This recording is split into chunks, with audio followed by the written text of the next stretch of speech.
1 जुलाई से कानून के लिए एक अपने आप में नया दिन था। भारतीय कानून व्यवस्था में, कानून की पालना में जो जो आधार लिए जाते थे, उन्होंने कल एक अपने आप में नया दिन देखा। क्या देखा? भारत ने सालों से चली आ रही कानून व्यवस्था को बदल दिया है। आईपीसी, सीआरपीसी और जो एविडेंस एक्ट है वो बदला तो लास्ट ईयर ही जा चुका था, लेकिन कल यानी 1 जुलाई से उन्हें लागू भी कर दिया गया है। लागू होने के बाद क्या कुछ बदला, ये तो हम अपने सेशन में आज बताएंगे ही, लेकिन उसके लागू होते ही जो नज़ारे देखने को मिले कि हमारा जो आईपीसी है अब वो भारतीय न्याय संहिता के नाम से नया कानून और नई धाराओं के साथ आ चुका है। सीआरपीसी भारतीय नागरिक सुरक्षा संहिता के नाम से आ चुका है और इंडियन एविडेंस एक्ट भारतीय साक्ष्य संहिता के नाम से आ चुका है। तो इसके आते ही बहुत सारे नज़ारे देखने को मिले। कल ना केवल नज़ारे बल्कि पहली बार इन धाराओं के आधार पर पहला केस कहां दर्ज किया गया, ये सब बातें भी कल के अंदर हुई हैं। मेरा सेशन बफर कर रहा है, अगर किसी और का भी कर रहा हो तो प्लीज बता देना। क्या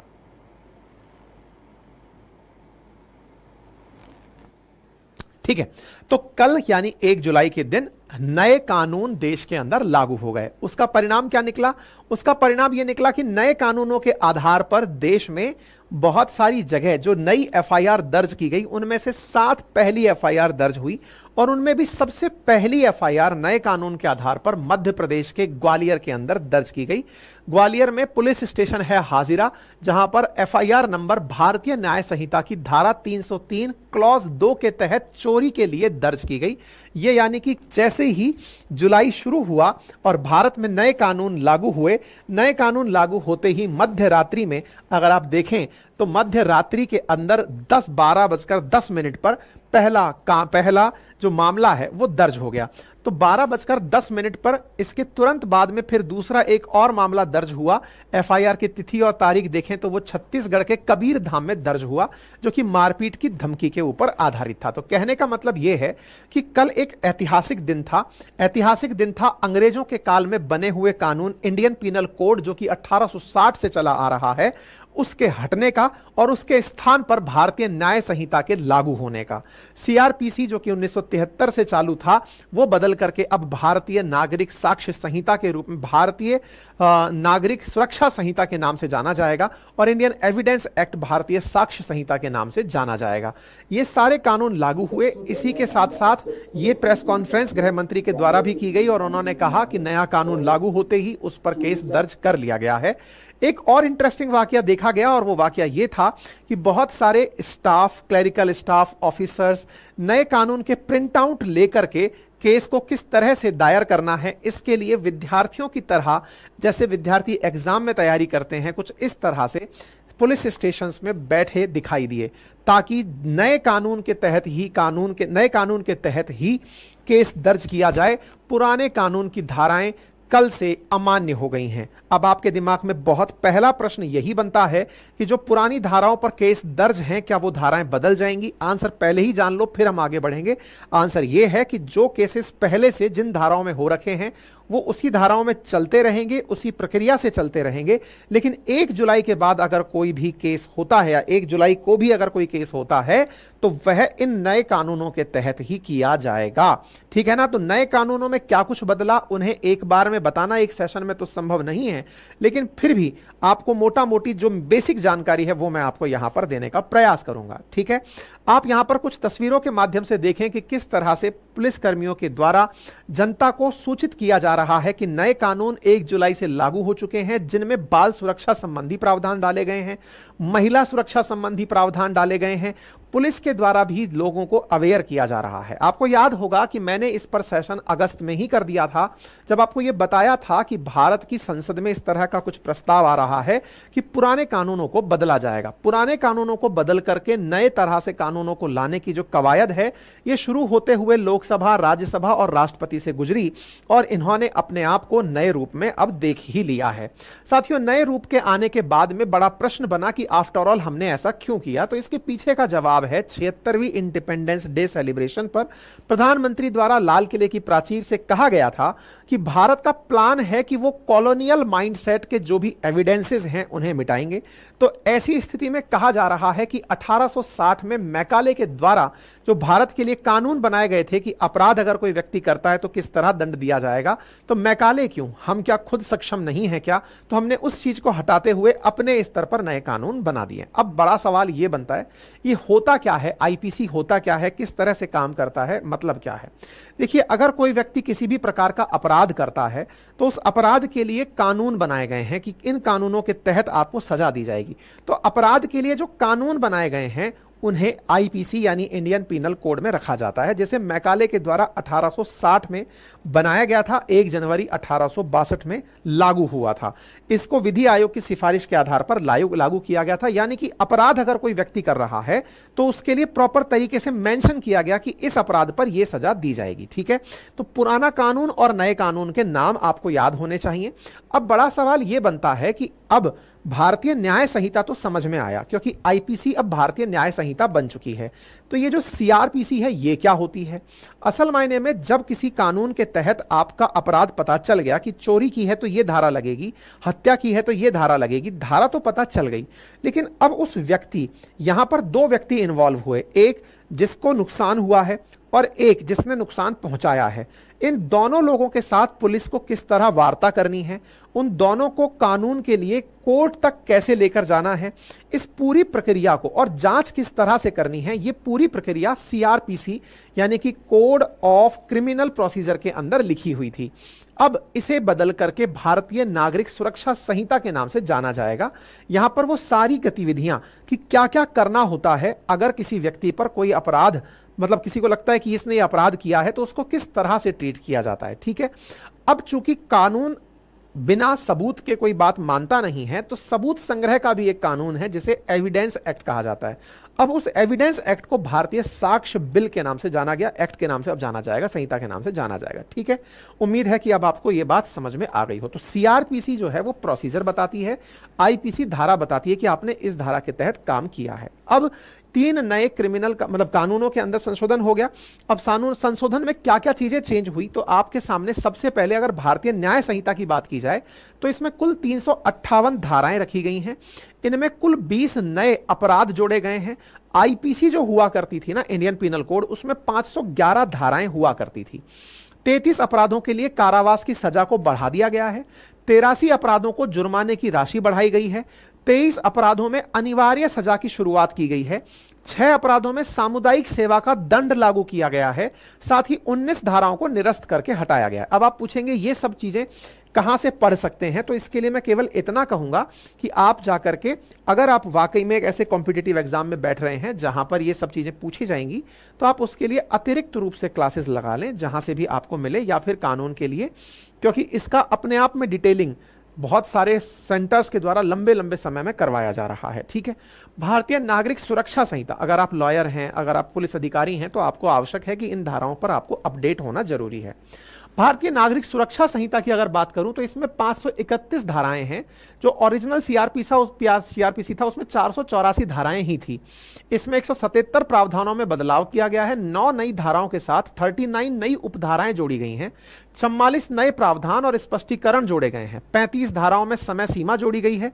35 स्थानों पर ऑडियो वीडियो प्रावधान जोड़ा गया है। 14 धाराओं को निरस्त किया गया है या हटाया गया है। ऐसे ही ये जो साक्ष्य अधिनियम है, इसके अंतर्गत क्या किया गया है कि 170 प्रावधान डाले गए हैं जो पहले 167 हुआ करते थे। ठीक है, तो न्याय संहिता हुई, नागरिक सुरक्षा संहिता हुई और साक्ष्य संहिता हुई। 3 नए कानून 1 जुलाई से लागू हो चुके हैं। अब बात करते हैं कि यहां पर बड़े बदलाव क्या हुए हैं, क्योंकि बदलाव तो बहुत सारे हुए हैं जो मैंने आपको बोलकर सुनाए। बड़े बदलावों में जो सबसे बड़े बदलाव हैं उसमें इंपॉर्टेंट है कि अगर कोई केस होता है तो सुनवाई मात्र 45 दिन में अंदर होनी है, मतलब सॉरी, फैसला जो है वो 45 दिन के अंदर होना है। सुनवाई 60 दिनों के अंदर आरोप तय करने की जानी है, यानी जिस दिन से जिरह शुरू होगी 60 दिन के अंदर वो कंप्लीट करनी होगी, और जिस दिन कंप्लीट हो गई अगले 45 दिन में उसके ऊपर फैसला कोर्ट को सुनाना ही होगा। बलात्कार पीड़ितों का बयान एक महिला पुलिस अधिकारी और उसके अभिभावक या रिश्तेदार की मौजूदगी में दर्ज होगा। इन केसों की मेडिकल रिपोर्ट 7 दिन के अंदर आनी कंपलसरी कर दी गई है। ऑर्गेनाइज्ड क्राइम और आतंकवाद को परिभाषित किया गया है। राजद्रोह के स्थान पर अब उसे देशद्रोह पढ़ा जाएगा। तलाशी और जब्ती जैसी जो कार्रवाइयां होती हैं उसकी वीडियो रिकॉर्डिंग की जाएगी। ध्यान रखिएगा, ये बहुत इंपॉर्टेंट है। समटाइम्स पुलिस जब आपके घर आती है या कोई अपराधी के घर जाती है, किसी भी जांच के लिए जाती है, तो आवश्यक होगा उनके लिए कि वो वीडियो रिकॉर्डिंग करके ही इस कार्रवाई को अंजाम दें। यहां पर मतलब गृह मंत्री के द्वारा इस विषय पर जानकारी दी गई। ऐसी स्थिति में कि यदि आपके पास कोई गवाह नहीं है तो भी आप विक्टिम सेंट्रिक होकर के भी नए क्रिमिनल कानून के तहत अपनी केस को लड़ सकते हैं। इंपॉर्टेंट है कि यदि जिसके केस में जिसने अपराध किया है वो फरार है, उसके ना मिलने पर केस का क्या होगा, तो फैसला सुनाइए। अगर कोई व्यक्ति एब्सेंट है तो भी ट्रायल चलते रहना चाहिए और ट्रायल के बावजूद उस पर फैसला भी सुनाने की अब परमिशन दे दी गई है। इसके साथ साथ क्या कहा गया है, अगर किसी व्यक्ति को कहीं गिरफ्तार किया गया, गिरफ्तार करने के बाद उसे 24 घंटे के भीतर मजिस्ट्रेट के सामने पेश करने की बात होती है। मजिस्ट्रेट के लिए कहा जाता है कि ट्रैवल टाइम हटाकर 24 घंटे में पेश कर दो। अब कहा गया है कि मजिस्ट्रेट कहीं भी हो, आप उसे जाकर के पेश कर दो। यानी कोई भी जहां पर आपने व्यक्ति को गिरफ्तार किया उसके आसपास जो भी मजिस्ट्रेट है उसके सामने आप प्रोड्यूस कर सकते हैं, उस व्यक्ति को सामने के सामने ले जा सकते हैं। 15 दिन की पुलिस रिमांड ली जा सकती है एक बार में कुल मिलाकर के। इसके साथ साथ किसी व्यक्ति की बेल को इसलिए मना नहीं किया जा सकता क्योंकि विटनेस ने पहचानने से इनकार कर दिया, या फिर मतलब पता चल रहा है कि विटनेस आया नहीं, तो विटनेस जो है, जो गवाह बनेगा, बोले साहब वो नहीं है तो इसकी बेल को इग्नोर कर दिया, या फिर कोई व्यक्ति बेल पर चला गया, पुलिस फिर से उसको कस्टडी में लेकर आ गई, ऐसा नहीं होगा। इसके साथ साथ पुलिस को अब अपने मर्जी से अगर किसी को आवश्यकता लगती है कि उसको हथकड़ी पहनाकर ले जाना है तो पुलिस उसे हथकड़ी पहनाकर ले जा सकती है। सशस्त्र विद्रोह करने और देश की संपत्ति को नुकसान पहुंचाने पर जेल का प्रावधान रखा गया है। राजद्रोह यानी कि सरकार के खिलाफ और देशद्रोह, इसमें राजद्रोह को हटाकर देशद्रोह शब्द जोड़ा गया है। अगर कोई व्यक्ति देश की सुरक्षा और संपत्ति को नुकसान पहुंचाता है तो उसके खिलाफ कार्रवाई की जाएगी, ऐसा गृह मंत्री ने पहले भी कहा था। इतना ही नहीं, किसी नाबालिग से अगर रेप होता है और उसके बाद उसकी मौत होती है तो ऐसी स्थिति में रेप के साथ, नाबालिग के साथ रेप की अगर स्थिति है तो उसमें मौत की सजा का प्रावधान रखा गया है। महिलाओं और बच्चों के खिलाफ हुए अपराधों में सजा को प्राथमिकता दी गई है। वहीं साल 2027 से पहले देश की सभी कोर्ट्स को कंप्यूटराइज कर दिया जाएगा ताकि यह पूरी प्रक्रिया बहुत तेजी से की जा सके। बच्ची से रेप के दोषी की फांसी की सजा का प्रावधान रखा गया है। पहले जहां रेप की धारा 375, 376 थी, अब उन धाराओं को 63 और 69 में रखा गया है। और ऐसी स्थिति में अपराध को अगर कोई भी मतलब ऐसी चीज निकल कर आती है तो उसमें फांसी की सजा तक का प्रावधान रखा गया। मर्डर जो पहले 302 के नाम से जाना जाता था, अब वो 101 के नाम से जाना जाएगा। 18 साल से कम उम्र की बच्ची से रेप में आजीवन कारावास और मौत की सजा का प्रावधान है। गैंग रेप के दोषी को 20 साल तक की सजा या जिंदा रहने तक जेल का प्रावधान किया गया है। इतना ही नहीं, एक और चीज जो यहां पर बहुत खास है वो ये है कि अगर किसी महिला के साथ में शारीरिक संबंध केवल उसे झूठे वादे कर करके बनाए गए हैं तो ऐसी स्थिति में यह एक क्राइम होगा और यह महिलाओं की सुरक्षा के लिए अनिवार्य रूप से जाना जाएगा। इतना ही नहीं, क्रिमिनल केसेस के अंदर ट्रायल को 45 दिन के भीतर, ट्रायल कंप्लीट होने के बाद जजमेंट को 45 दिन में आना अनिवार्य है और ट्रायल पहली हियरिंग से 60 दिन में कंप्लीट होना अनिवार्य कर दिया गया है। इसके साथ साथ 7 साल से ज्यादा की सजा पाने वाले जो मामले हैं उनमें फॉरेंसिक टीम्स की तरफ से सबूत जुटाए जाएंगे। अगर कोई केस ऐसा है, चाहे फिर वो रेप विक्टिम का जो मामला मैंने बताया, उस केस में फॉरेंसिक जो टीम है वो सबूत जुटाएगी। देश छोड़कर अगर कोई अपराधी भागता है, अनुपस्थित रहता है, तो ऐसी स्थिति में उसकी एब्सेंस में भी कानून अपनी कार्रवाई करता रहेगा और उसे दोषी करार दे देगा। कोर्ट को सुनवाई पूरी होने के 30 दिन के अंदर किसी ना किसी सूरत में फैसला सुनाना होगा। तलाशी जब्ती को लेकर वीडियो बनाना अनिवार्य होगा।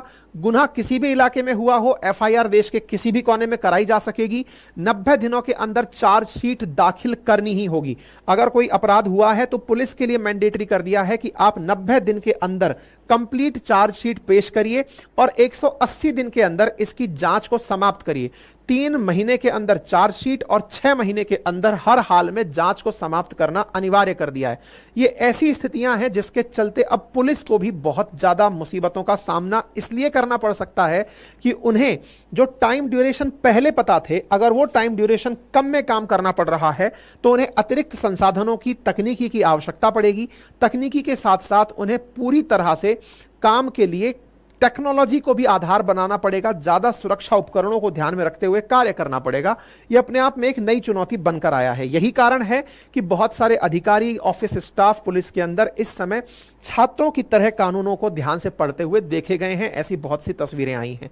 हेट स्पीच को लेकर के भी सजा का प्रावधान किया गया है। राजद्रोह कानून को अब देशद्रोह की तरह से जाना जाएगा, या फिर कहिए राजद्रोह को हटाकर अब देशद्रोह नया कानून बना दिया गया है। इसी के साथ साथ 162 साल पुराने आईपीसी की जगह जो नया बीएनएस आया है, इसमें कई बड़ी धाराएं जैसे हत्या की, धोखाधड़ी, रेप, गैंग रेप, गैर कानूनी सभा, दंगे, इन सब की धाराओं को बदलकर नए नाम से जाना जाएगा और इस तरह की चीजें यहां पर की गई हैं। बच्चों की किडनैपिंग पर 7 साल की सजा जैसे प्रावधान इसमें रखे गए हैं। इन्हीं कानूनों के चलते भारत की पहली एफआईआर मध्य प्रदेश के ग्वालियर में दर्ज की गई, जो कि एक मोटरसाइकिल चोरी की घटना थी। इसी के साथ इस पूरे कार्यक्रम को पुलिस कर्मियों को सिखाना कि यह नया कानून लागू तो हो गया, क्या पुलिस वाले इस चीज के लिए तैयार थे? तो लगभग 22.5 लाख पुलिस कर्मियों को 12,000 मास्टर ट्रेनर्स के द्वारा ट्रेनिंग दिलवाई गई है इन नए कानूनों की। यानी कि एक तरह से यह समझिए कि 1 जुलाई से पहले ही यह पूरा कालखंड खत्म करके यह तय कर लिया गया कि इस दौर में जो भी कार्यक्रम होगा उस कार्यक्रम में पुलिस वालों को प्रॉपर ट्रेनिंग दिलवाई गई, उन्हें पूरे कानून सिखाए गए, कानून के साथ साथ उनके साथ प्रॉपर चर्चा हुई ताकि वो आने वाले समय में इन्हें अच्छे से इंप्लीमेंट कर सकें। अपोजिशन की तरफ से चिदंबरम साहब ने कहा कि इसमें 90% कानून तो as it is copy paste हैं, जबरदस्ती नए कानून के नाम से लाने की आवश्यकता क्या थी? नई धाराएं आकर मुसीबतें बढ़ा रही हैं। इसके स्थान पर अगर कुछ कानूनों में संशोधन कर दिया जाता तो वो ज्यादा अच्छा होता, ये पी चिदंबरम साहब ने कहा। अब बड़ा सवाल यह है कि क्या सरकार इसे लागू कराने में कामयाब हो जाएगी? तो इसमें 3 बड़ी चुनौतियां हैं। पहली क्या है? असल में जो कानून व्यवस्था है वो समवर्ती सूची यानी कंकरेंट लिस्ट का विषय है, जिस पर केंद्र सरकार और राज्य सरकार दोनों कानून बना सकते हैं। ऐसी स्थिति में जिन राज्यों में सत्तारूढ़ पार्टी जो केंद्र में है उसकी सरकार नहीं है, जैसे तमिलनाडु, पश्चिम बंगाल, कर्नाटक, वहां पर नए कानूनों को लागू होने में हो सकता है दिक्कतों का सामना करना पड़े, क्योंकि जब ये कोर्ट में जब ये कानून बन रहे थे उस समय पर एक मुद्दा हाईलाइट हुआ था और वो ये था कि विपक्षी सांसदों की एब्सेंस में ही इस कानून को पास कर दिया गया। हालांकि सत्ता पक्ष का कहना है कि इससे पहले संसदीय मंत्रणा समिति के पास में इसका पूरा डिटेल डिस्कशन हुआ और उसके बाद ही ये सारा काम किया गया। तो अपोजिशन संभव है कि अपने शासित राज्यों में इसके लागू होने में कोई ना कोई अटकलें मतलब अड़चनें खड़ी कर सकती है। इसके साथ साथ जैसा यहां पे फॉरेंसिक जांच को डिजिटलाइज करने की बात की गई है, ट्रायल को जल्द करने की बात की गई है। ऐसी स्थिति में बहुत से पुलिस थाने ऐसे हैं जहां पर इंफ्रास्ट्रक्चर मौजूद नहीं है। ऐसी स्थिति में वहां पर इंफ्रास्ट्रक्चर मौजूद कराने में 4 साल से ज्यादा का समय लग सकता है, क्योंकि गृह मंत्रालय ने 2254 करोड़ रुपए का बजट आवंटित किया है इंफ्रास्ट्रक्चर को डेवलप करने के लिए, लेकिन फिर भी इस तरह के काम होने में समय लगता है। साथ ही साथ कानूनों में क्राइम सीन सर्च और सीजर जैसे जो चीजें हैं, इसके लिए वीडियो रिकॉर्डिंग करना और वीडियो रिकॉर्डिंग के लिए आवश्यक इंस्ट्रूमेंट का होना अपने आप में एक जबरदस्त जबरदस्त चीज बनकर के निकल कर आएगा। ये सब चीजें हो गई। अब जो पुराने केसेस हैं उनका क्या होगा? तो पुराने केसेस जिन धाराओं से चल रहे थे वैसे ही चलते रहेंगे और उन्हीं प्रोसीजर को मानकर 1 जुलाई से पहले वाले जो केस हैं वो पुराने कानूनों के आधार पर चलते रहेंगे। हालांकि पुलिस को नई धाराओं के तहत केस दर्ज करने में शुरुआत में कुछ चुनौतियों का सामना करना पड़ सकता है, लेकिन जिस तरह से पुलिस के द्वारा सकारात्मक रूप से इस चीज की तैयारी की गई है कि हाँ, नए कानूनों का अध्ययन किया गया है और उसके लिए जनता को जागरूक करने का कार्य शुरू कर दिया है, उसे देखकर लगता है कि एक प्रोग्रेसिव स्टेट में, प्रोग्रेसिव देश में इस तरह के कानूनों का इंप्लीमेंट होना जरूरी है। अब बड़ा सवाल यह है कि क्या वकीलों को भी चुनौती आएगी? क्या वकील ही नहीं साहब, जज साहब को भी चुनौती आएगी, लॉ पढ़ने वाले बच्चों को भी चुनौती आएगी, क्योंकि जो चीजें उन्होंने 5 साल में पढ़ी थी वो सब चीजें उन्हें अब दोबारा से रिवाइज करनी पड़ेंगी। हालांकि अंदर का कंटेंट सेम है, लेकिन धाराएं बदलने से अपने आप में काफी सारा टास्क बढ़ जाता है। इसके साथ साथ क्या यह कानून बदलने का काम भारत ने ही किया? जी नहीं, भारत से पहले ब्रिटेन भी अपने ही कानूनों को बदल चुका है।